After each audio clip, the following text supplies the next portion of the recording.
After I paid off her $200,000 debt, she said, "We need a break."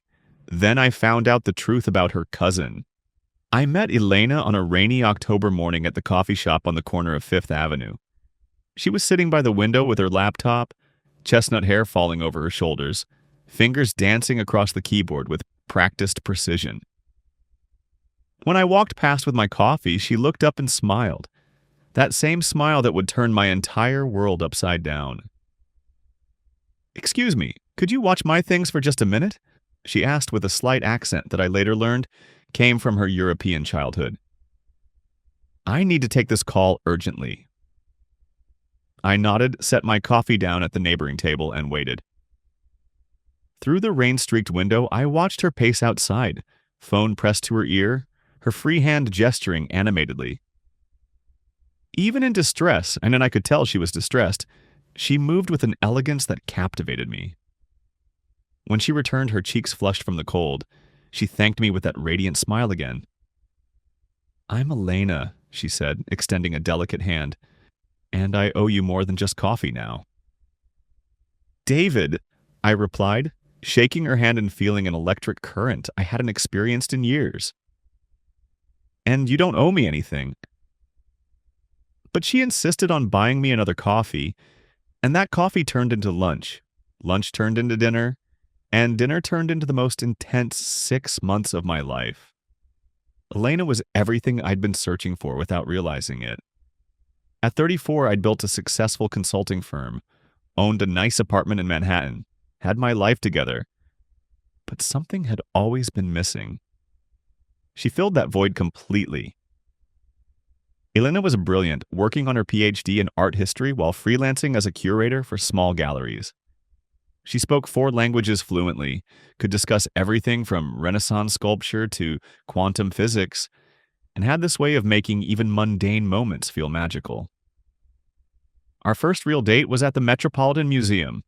She guided me through the European paintings wing like a private tour guide, her eyes lighting up as she explained the symbolism in a Caravaggio, the revolutionary technique in a Van Gogh. I found myself watching her more than the art, mesmerized by her passion, her knowledge, the way she'd unconsciously bite her lower lip when concentrating. "You're not even looking at the painting," she teased, catching me staring. "I'm looking at something much more beautiful," I said, and immediately felt like an idiot for such a cheesy line. But she blushed and smiled, and I knew I was falling hard. The weeks that followed were a whirlwind. Elena introduced me to her world. Gallery openings where she knew everyone. Intimate dinner parties with artists and intellectuals. Weekend trips to small museums in Connecticut and New Jersey. She had this gift for finding beauty in everything, for making every experience feel profound and meaningful. I met her cousin Marcus during our 3rd week together. He was at her apartment when I arrived to pick her up for dinner. A tall, lean man with dark hair and an easy smile. Elena introduced him casually, explaining that he was visiting from Europe, that they'd grown up together like siblings. "Marcus is more like a brother to me than a cousin," she explained later as we walked to the restaurant. "His parents died when he was young, so my family took him in. We're incredibly close." I liked Marcus immediately. He was charming, funny, clearly intelligent. Over the following months, he became a regular fixture in our lives. He'd join us for dinners, come along to gallery events, even joined us for a weekend trip to the Hamptons. Elena would light up when he was around, the two of them sharing inside jokes and memories from their childhood in Prague. They'd sometimes slip into rapid check when they got excited, leaving me smiling at their closeness even though I couldn't understand a word. "You're lucky to have family like that," I told Elena one evening after Marcus had left. We were curled up on my couch, her head on my shoulder. "My cousins and I barely stay in touch." "Family is everything to me," she said softly. "Marcus and I have been through so much together. I don't know what I'd do without him." 3 months into our relationship, Elena opened up about her financial troubles. We were walking through Central Park on a crisp December evening, the trees bare and elegant against the twilight sky, when she suddenly stopped and sat on a bench. "David, there's something I need to tell you," she said, her voice smaller than I'd ever heard it. I'm in serious debt. I sat beside her, taking her cold hands in mine. What kind of debt? The story came out in pieces. Her father had been diagnosed with a rare form of cancer 2 years earlier. The treatments weren't covered by insurance. Experimental procedures in Switzerland, private care in Prague.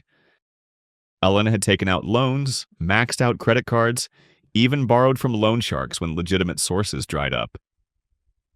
I've been carrying this burden for so long, she said, tears streaming down her face.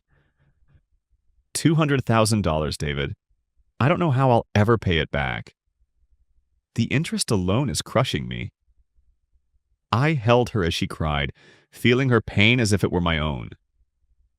Here was this incredible woman, this brilliant, beautiful soul, being crushed by circumstances beyond her control. The unfairness of it made me angry. What about Marcus? I asked. Can he help? He's been helping as much as he can, she said. But he's an artist, barely making ends meet himself. He's actually been staying with me because he can't afford his own place right now. That night, I couldn't sleep. I lay awake thinking about Elena's situation, about the weight she'd been carrying alone. I'd been successful, maybe even lucky in business. I had savings, investments, more money than I needed for just myself. The decision felt inevitable. I proposed it the next morning over coffee. Let me pay off your debt. Elena's cup clattered against the saucer. David, no, I couldn't ask you to... You're not asking, I'm offering. I reached across the table and took her hand. I care about you, Elena. I love you. Let me do this. She was quiet for a long time, staring at our joined hands. It's too much, she whispered. $200,000. How could I ever pay you back? I don't want you to pay me back, I said. I want you to be free of this burden. I want you to be happy. The relief on her face was worth every penny. She cried again, but these were different tears. Tears of gratitude, of hope, of a future suddenly possible again. It took 3 weeks to arrange the transfers and pay off all her creditors. I watched Elena transform as the weight lifted from her shoulders. She smiled more, laughed easier, seemed to glow with renewed energy. She threw herself into her work with fresh passion, landed a major freelancing contract with a prestigious gallery, even started talking about the future. Our future. I can't believe you did this for me, she said one evening as we cooked dinner together in my kitchen. No one has ever shown me such kindness. It's not kindness, I said, wrapping my arms around her from behind as she stirred the risotto. It's love. For 2 months, everything was perfect. We talked about moving in together, about traveling to Prague so I could meet her family, about the possibility of marriage someday. I'd never been happier. Then came the conversation that shattered everything. It was a Tuesday evening in March. I'd come home from a particularly long day at work to find Elena sitting on my couch, her expression serious and distant.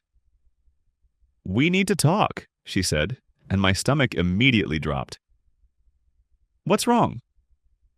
I sat beside her, reaching for her hand, but she pulled away gently. I've been thinking a lot lately, she began, not meeting my eyes.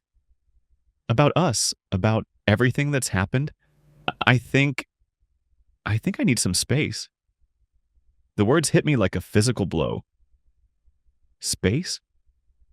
Elena, what are you talking about? Everything's been going so well. That's just it, she said, finally looking at me. It's been too much, too fast. The debt situation, your incredible generosity. I feel overwhelmed. I need time to figure out who I am when I'm not drowning in financial stress. I felt panic rising in my chest. But we can figure that out together. Whatever you're feeling, we can work through it. She shook her head sadly. I need to do this alone, David. I need to find myself again. You've been so wonderful, so generous, but I can't help feeling like I don't deserve it. Like I'm not the person you think I am. That's ridiculous, I said, desperation creeping into my voice. Elena, I love you exactly as you are. And that's what makes this so hard, she whispered, tears forming in her eyes. You're amazing, David, but I need time. Please understand.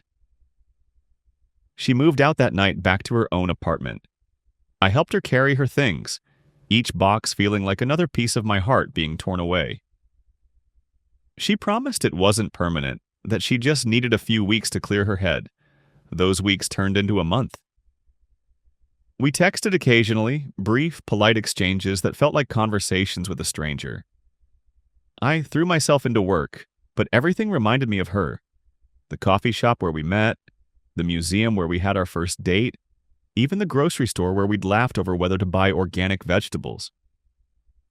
I called Marcus once, desperate for any insight into Elena's state of mind. He was sympathetic but not very helpful. She's going through a difficult time, he said in his accented English. The whole debt situation really affected her psychologically. She needs time to heal. Is she seeing anyone else? I asked, hating myself for the question. No, nothing like that, Marcus assured me. She's just processing. Be patient with her, David. She cares about you very much. But patience was becoming impossible. 6 weeks after Elena left, I was walking through Soho after a client meeting when I saw them. They were coming out of a small Italian restaurant. Elena's arm linked through Marcus's. But it wasn't the casual way family members might walk together. Their body language was intimate, romantic. As I watched, frozen on the sidewalk 50 yards away, Marcus stopped and cupped Elena's face in his hands, kissing her deeply.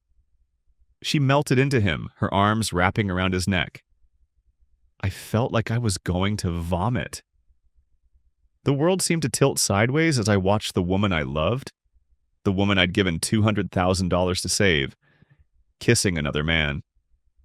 Not just any man, but the cousin who'd been around our entire relationship.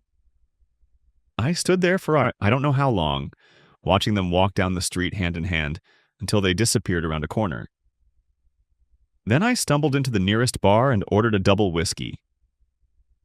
The next few days passed in a haze of disbelief and growing rage. I hired a private investigator, something I never thought I'd do in my life. What he found destroyed any remaining hope I had. Marcus Kovich and Elena Novakova weren't cousins. They weren't even from the same city. They were married, had been for 3 years. The investigator found their marriage certificate, photos from their wedding in Prague, even social media posts from friends congratulating them on their anniversary just 2 months earlier. The debt story was partially true. Elena did owe money, but not for her father's medical bills. She and Marcus had taken out loans to buy a gallery in Prague that had failed spectacularly. They'd moved to New York to escape their creditors, concocting this elaborate scheme to find someone to pay off their debts. I wasn't her first victim. The investigator found evidence of at least 2 other men Elena had targeted over the past 5 years. A businessman in London who'd paid off £30,000 of her student loans, and a doctor in Berlin who'd given her 50,000 euros for her mother's surgery. But I was the biggest score yet. $200,000 to 2 skilled con artists who'd played me perfectly. The investigator's report included photos of Elena and Marcus's apartment, the one she'd supposedly been staying in alone. Pictures of them together, clearly a couple, clearly in love. With each other, not with their marks. I read the report 3 times, each reading making me feel smaller and more foolish. How had I been so blind? All those little things that hadn't quite added up, the way they looked at each other, their easy intimacy, the fact that Marcus never seemed to have his own place or job. I'd ignored every red flag because I was so completely infatuated. The worst part was remembering all the times I'd felt grateful that Elena was so close to her family, admiring their bond. I'd been watching 2 lovers pretend to be cousins, and I'd found it heartwarming. I spent the weekend in my apartment, drinking too much and alternating between rage and self-pity. By Monday morning, I'd made my decision. I called Elena. "We need to meet," I said when she answered. "David? I I wasn't expecting to hear from you. I thought we agreed." "We need to meet," I repeated. "Tonight, your apartment." There was a long pause. "Is everything okay?" "I'll be there at 8." I hung up before she could respond. I spent the day preparing. I printed out copies of the investigator's report, made sure I had screenshots of all the evidence saved to my phone. I even wrote out what I wanted to say, though I doubted I'd stick to the script. Elena answered the door at exactly 8, looking beautiful and nervous. She was wearing a simple black dress I remembered buying her for her birthday. Another kick in the teeth. "David, you look terrible," she said, and I could hear genuine concern in her voice. Even now, even knowing what I knew, part of me wanted to believe that concern was real. "Can I come in?" She stepped aside, and I walked into the apartment I'd helped her afford. It looked different now that I knew the truth. Clearly shared by two people, not the lonely space of a woman living alone. "Would you like some wine?" she asked.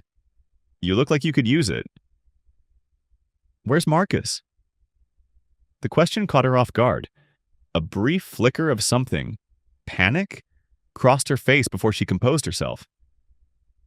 He's out with friends."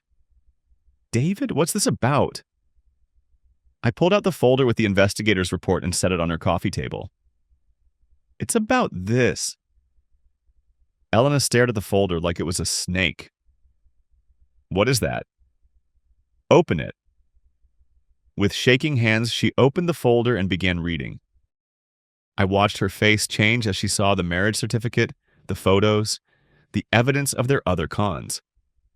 All pretense drained away, leaving her looking suddenly older, harder. "David, I can explain." "Can you?" I sat down across from her, surprised by how calm I felt. "Can you explain how you're married to your cousin? Can you explain the other men you've scammed? Can you explain how you looked me in the eyes and told me you loved me while planning to rob me blind?" She was crying now, but I felt nothing. "It wasn't supposed to be like this," she whispered. "With you, it became real. I fell in love with you, David. That was never part of the plan."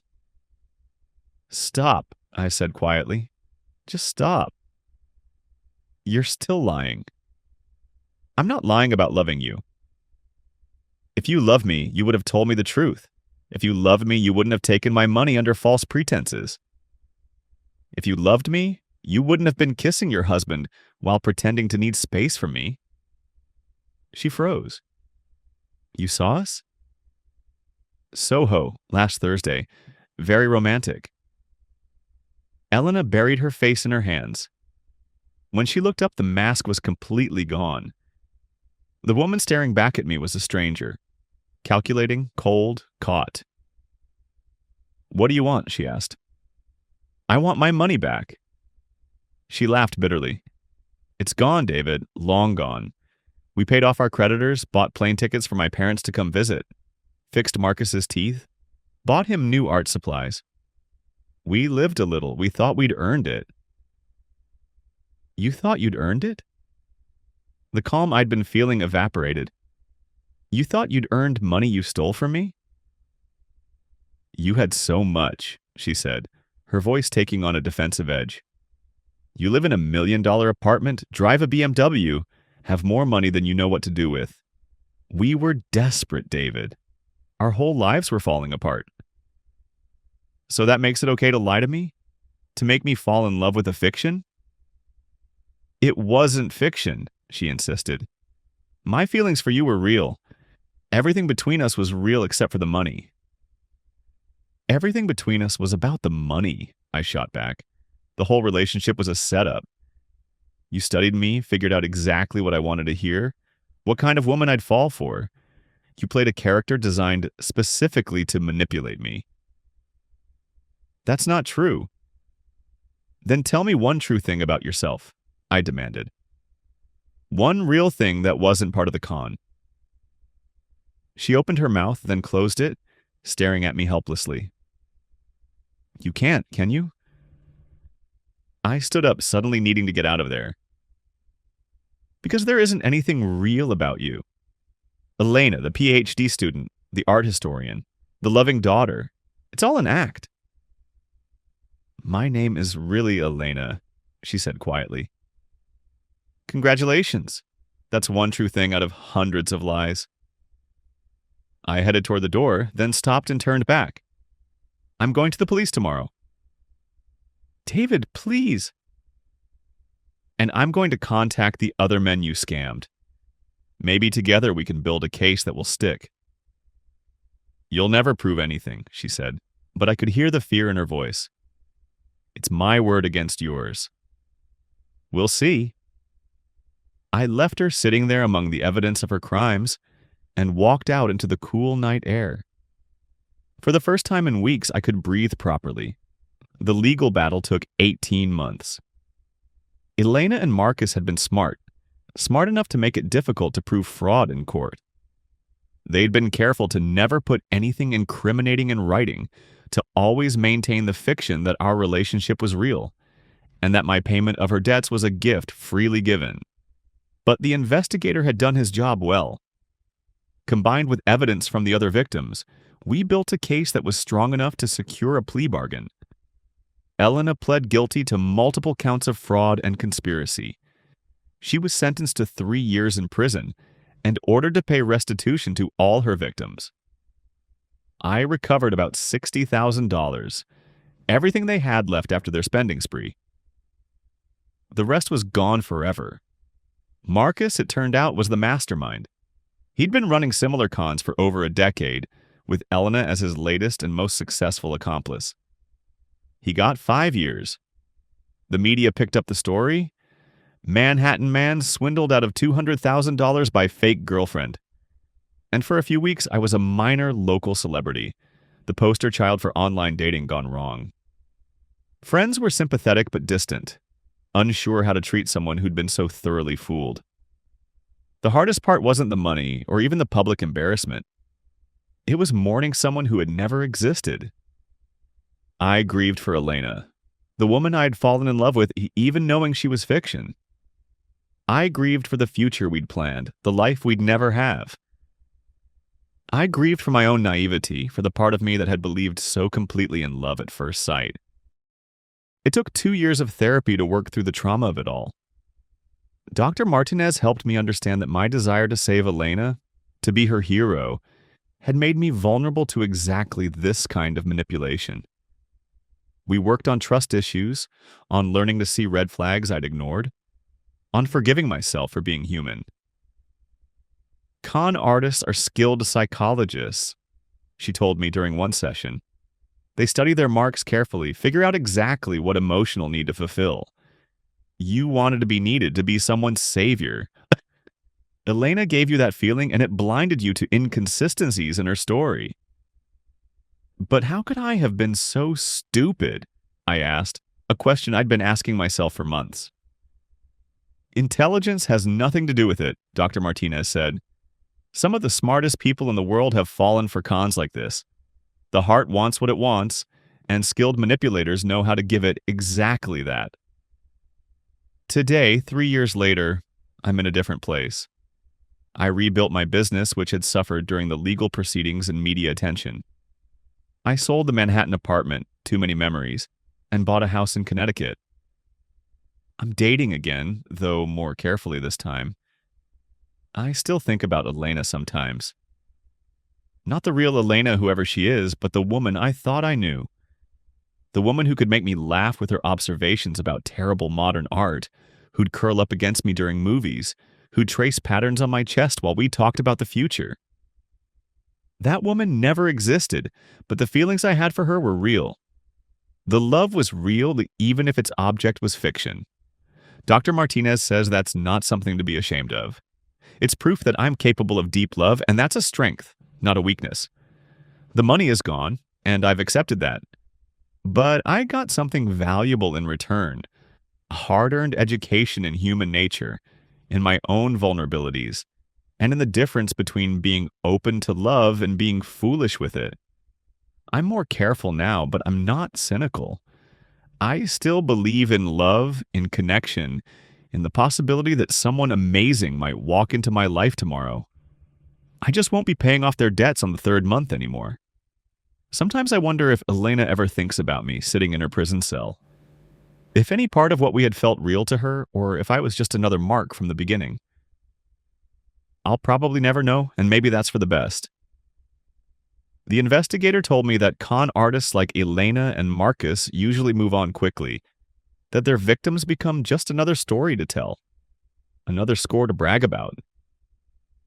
But sometimes, he said, the con artist gets too deep into character, starts to believe their own performance. Sometimes they fall for their mark as much as the mark falls for them. I don't know if that's what happened with Elena and me. I don't know if her tears were real when I confronted her, or if her claims of love were genuine, or if it was all just another performance designed to minimize her legal exposure. What I do know is that I survived. I lost money, pride, and faith in my own judgment, but I'm still here. I'm still capable of love, still open to possibility, still believing that real connection exists. I just know how to recognize the counterfeit now. And on good days, that feels like enough.